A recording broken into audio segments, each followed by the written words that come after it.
નવા વર્ષે બનાસકાંઠા જિલ્લાના વિભાજનની જાહેરાત સાથે જ શરૂ થયેલો વિરોધ હજુ પણ શાંત થવાનું નામ નથી લેતો। વિભાજન બાદ 3 તાલુકામાં ઉઠેલો વિરોધનો વંટોળ હજુ પણ ઘૂમી રહ્યો છે। બનાસકાંઠા જિલ્લામાં જ રહેવાની માંગ સાથે આજે ધાનેરામાં વિરોધ પ્રદર્શનો થશે। ધાનેરા હિતરક્ષક સમિતિ આજે ધરણાનો કાર્યક્રમ આપી રહી છે। ધાનેરાના અપક્ષ ધારાસભ્ય માવજી દેસાઈ પણ આ પ્રદર્શનમાં હાજરી આપશે। જિલ્લા વિભાજનમાં ધાનેરાનો સમાવેશ વાવથરા જિલ્લામાં કરાયો છે, જ્યારે ધાનેરાના રહીશોની માંગ છે કે તેમને બનાસકાંઠામાં યથાવત રાખવામાં આવે। માવજી દેસાઈ સહિત રાજકીય આગેવાનો આ વિરોધમાં જોડાશે। વિભાજન બાદ ધાનેરા, કાંકરેજ અને દિયોદર તાલુકાના રહીશો વિરોધ કરી રહ્યા છે। મહેસાણાના કડીના નંદાસણ નજીક ખાતર ઝડપાયું। ફેક્ટરીમાંથી ગેરકાયદે સરકારી ખાતરનો જથ્થો ઝડપાયો છે। ખેરપુર લક્ષ્મીપુરા ગામ નજીકથી ખાતર ઝડપાયું।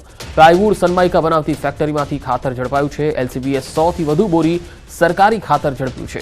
પ્લાયવુડ સનમાઇકા બનાવવામાં ખાતરનો ઉપયોગ થતો હતો। સરકારી ખાતર ખાનગી ફેક્ટરીમાંથી મળતા તંત્ર સામે સવાલ ઊભા થયા।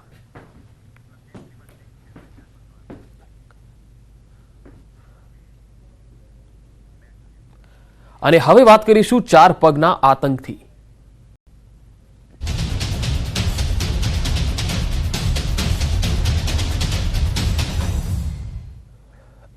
રાજ્યમાં દિવસે ને દિવસે 4 પગનો આતંક વધતો જોવા મળી રહ્યો છે। શહેર શહેર રખડતી રંજાડથી લોકો હેરાન પરેશાન છે।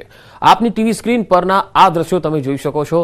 શહેર અલગ અલગ છે, પરંતુ તમામ સ્થળોએ સમસ્યા કહો કે દહેશત હવે વધી રહી છે। ક્યાંક રખડતા ઢોરે લોકોને અડફેટે લીધા તો ક્યાંક કપિરાજનો આતંક જોવા મળ્યો। સાબરકાંઠા, બનાસકાંઠા, નવસારી, દ્વારકામાં રખડતા ઢોરનો આતંક જોવા મળ્યો તો ગોધરામાં કપિરાજે એક વ્યક્તિ પર હુમલો કર્યો, જ્યારે સુરતના માંડવીમાં દીપડાની દહેશત વધવાથી લોકોમાં ભયનો માહોલ છવાઈ ગયો છે।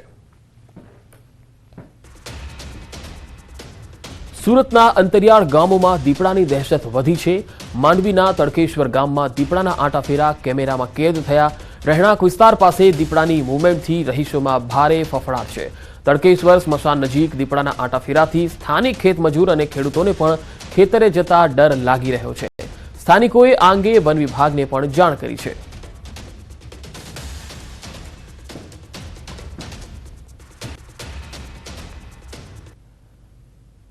તો આ તરફ ગીર સોમનાથના કોડીનારને અડીને આવેલા દુદાણા ગામમાં સિંહ પરિવારના ધામા જોવા મળ્યા। સિંહ પરિવારના ધામાને કારણે શ્વાન અને અન્ય રખડતા પશુઓમાં દોડધામ મચી ગઈ। કોડીનાર શહેરને અડીને આવેલા દુદાણા ગામ નર અને માદા સિંહની સાથે 2 સિંહ બાળ ગામમાં ઘૂસી ગયા હતા। સિંહ પરિવારે પણ શ્વાન પાછળ દોટ લગાવી હતી। આ આખી ઘટના સીસીટીવીમાં કેદ થઈ છે।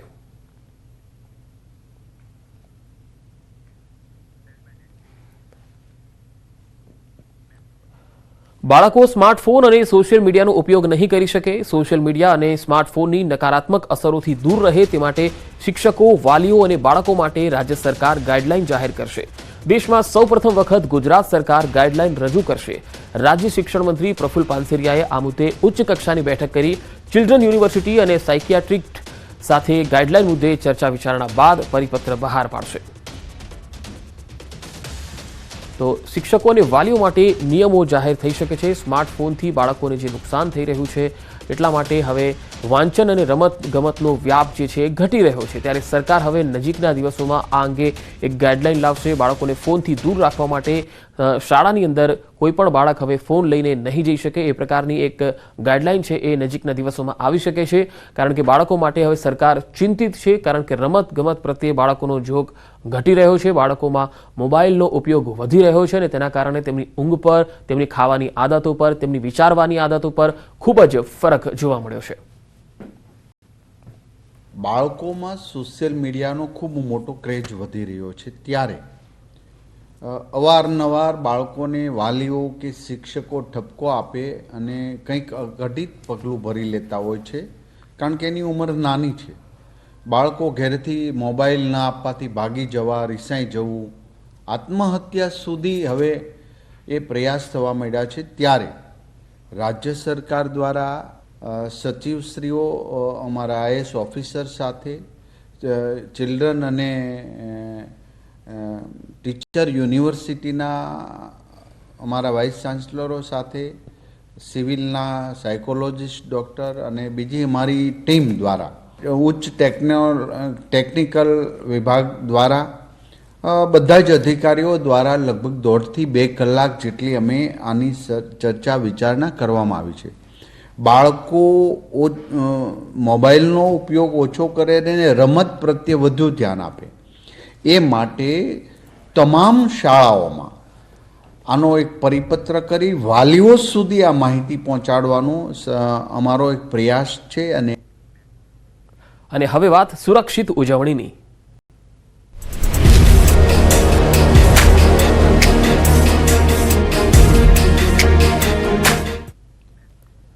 વાલીઓ તહેવારોમાં તમારા બાળકોનું ખાસ ધ્યાન રાખજો, કારણ કે દાહોદનો કિસ્સો તમામ વાલીઓ માટે ચેતવણી રૂપ છે. 5 વર્ષનો બાળક સિસોટી ગળી ગયો. આ સિસોટી શ્વાસ નળીમાં ફસાઈ ગઈ અને શ્વાસ લેવામાં તકલીફ પડી. બાળકને તાત્કાલિક વડોદરાની હોસ્પિટલમાં ખસેડાયો. સયાજી હોસ્પિટલમાં બાળકની સફળ સર્જરી થઈ. ભારે જહેમત બાદ તબીબોની ટીમે આ શ્વાસ નળીમાંથી ફસાયેલી સિસોટી બહાર કાઢી હતી. ઉત્તરાયણના તહેવારોમાં સિસોટી મોટા બ્યુગલથી અવાજ કરવાનો ક્રેઝ હોય છે, ત્યારે ક્યાંક નાના બાળકો માટે આ સિસોટી જોખમરૂપ પણ બની શકે છે. તો બાળક સિસોટી ગળી ગયો અને શ્વાસ લેવામાં તકલીફ થઈ. આખરે આ બાળકની સર્જરી વડોદરાની હોસ્પિટલમાં કરવામાં આવી. આ બાળકની ઉંમર 5 વર્ષની છે. ઉત્તરાયણ જ્યારે નજીક આવી રહી છે ત્યારે નાના બાળકો આ પ્રકારની વસ્તુઓ જે છે એ જોતા હોય છે, એમાં ક્રેઝ હોય છે, કારણ કે સિસોટી વગાડવાની વાત હોય કે બ્યુગલ ફૂંકવાની વાત હોય અને નાના બાળકોને તેમાં મજા આવતી હોય છે. પરંતુ માતા પિતા એ ધ્યાન રાખે કે નાનું બાળક જ્યારે ઘરમાં હોય ત્યારે આ પ્રકારની વસ્તુઓ તેમનાથી દૂર રાખવી, તેમને ઉપયોગ કરવા માટે ન આપવી જોઈએ. હમણાં જ આપણે એક ઉદાહરણ જોયું હતું કે જેમાં એક ઘટના એવી પણ બની હતી કે જેમાં એક નાનું 11 વર્ષનો જે બાળક હતો અને એ જ્યારે પતંગ ચગાવતી વખતે એ હાઈ ટેન્શન વાયરને એની પતંગની દોરી અડી ગઈ અને પતંગ ત્યાં ફસાઈ ગઈ અને એ બાળક જે છે ત્યાં જ સ્થળ પર મૃત્યુ પામ્યો હતો. અહીંયા પણ વાલીની એક ગંભીર બેદરકારી દેખાઈ રહી છે, કારણ કે એવા કોઈ પણ એરિયામાં જ્યાં તમે રહો છો ત્યાં આસપાસમાં જો વીજ થાંભલા હોય તો ત્યાંથી પણ બાળકને દૂર રાખવું જોઈએ, પતંગ ચગાવવા ન દેવી જોઈએ. પતંગ ચગાવવા માટે ખુલ્લું મેદાન અથવા ખુલ્લું આકાશ હોય એ ખૂબ જરૂરી છે, નહીં તો વીજ થાંભલાને જો પતંગ અડી જાય તો નુકસાન પણ થઈ શકે છે. અત્યારનું જે આ ઉદાહરણ તમે જોઈ રહ્યા છો એ દાહોદ, તમામ વાલીઓ માટે આ દાહોદનો કિસ્સો લાલબત્તી સમાન છે. તહેવારની મજા ક્યાંક સજા ન બની જાય. સુરતમાં પતંગના કારણે બાળકને મોત મળ્યું. જી હા, સચિન જીઆઈડીસીમાં પતંગ ચગાવતા બાળકનું કરંટ લાગવાથી મૃત્યુ થયું. કૃષ્ણનગરમાં 13 વર્ષીય બાળક ધાબા પર પતંગ ચગાવતો હતો ત્યારે હાઈ ટેન્શન લાઇનમાં પતંગની દોરી આવી જતા ધડાકો થયો. બાળક ગંભીર રીતે દાઝી જતા હોસ્પિટલ ખસેડાયો, જ્યાં ટૂંકી સારવાર બાદ બાળકનું મોત નીપજ્યું.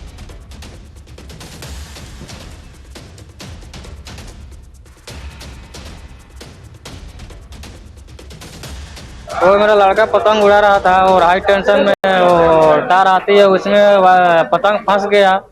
इसके डोरी हाथ में था, वो डोरी के निवारता को पाँव आया, उसका वो शरीर में पूरा ब्लास्ट कर गया.